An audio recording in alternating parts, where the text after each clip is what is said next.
Today on the table, we have a Smith & Wesson Model 29-2. Now this is the Dirty Harry gun. So this is the gun that if you watch the movie Dirty Harry from 1971, Clint Eastwood carried this revolver or this model revolver. Now I wanted a 29-2 or earlier. The 29-2s, those came out in 1961, and since the movie came out in 71, then obviously that would have been a movie used, or that would have been the model that he would have used for the movie. Now, they started making Model 29s in 1955. So that's when they... And again, these are chambered, as you can see. It's a 6-shot 44 Magnum. It's a huge cylinder, as you can see there. And obviously, it's not loaded. So the 29... just the 29 no dashes, they came out starting in 55. Really, the first ones were in 1957. And then the 29-1 started in 1960. All they did was just change an ejector rod screw. There's really no difference on that. But these guns came in multiple different lengths. There was an 8 3/8 and then a 6.5-inch barrel.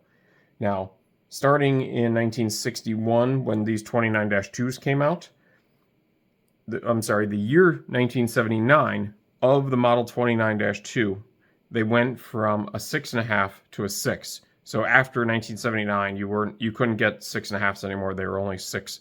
And then the other sizes after that. And the other sizes are still the 8 3/8. You can get a 3, a 4, a 5, and then a 6.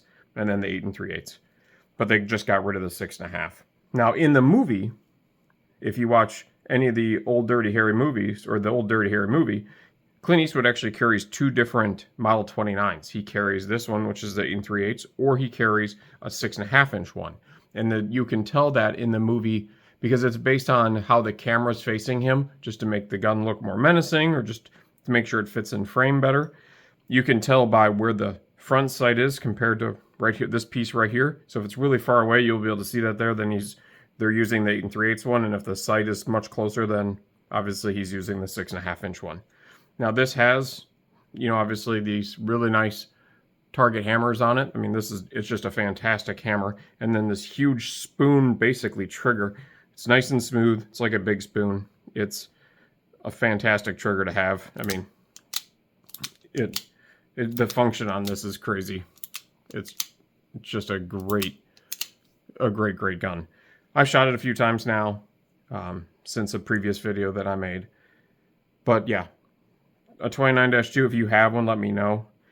They are just a lot of fun. And the other thing too is, I guess I didn't mention, is in 1982, they got rid of the pin and recess. So when you collect these like I do, you want to look for the pins. So a pin barrel is right here.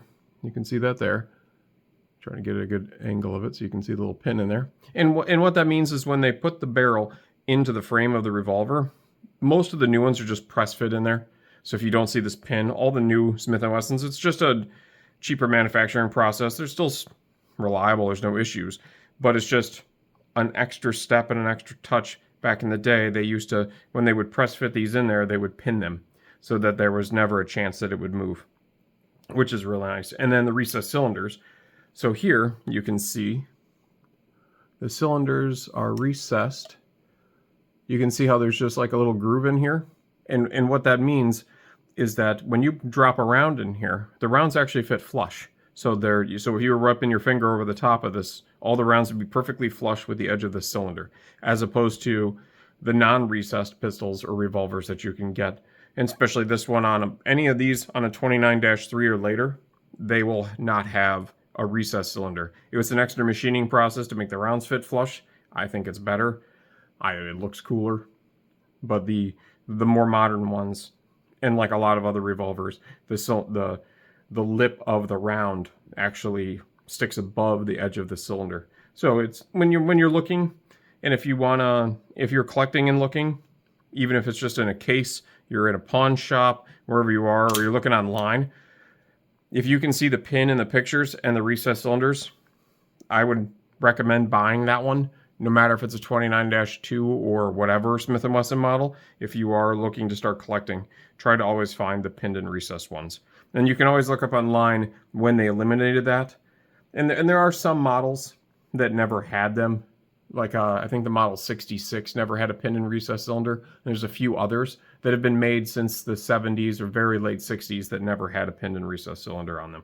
But again, it's just super cool. It's a huge, gaudy hand cannon, but it's a lot of fun to have. So I just wanted to show everybody the 29-2, and I'm gonna try to find a 6.5-inch one from the 60s as well. I think that would be fun to do a cool comparison of those. But let me know if you have one. Let me know if you shoot it somewhat regularly, I guess. Or maybe if you carried one like Dirty Harry, that would be pretty fun to hear about too. And thanks for watching.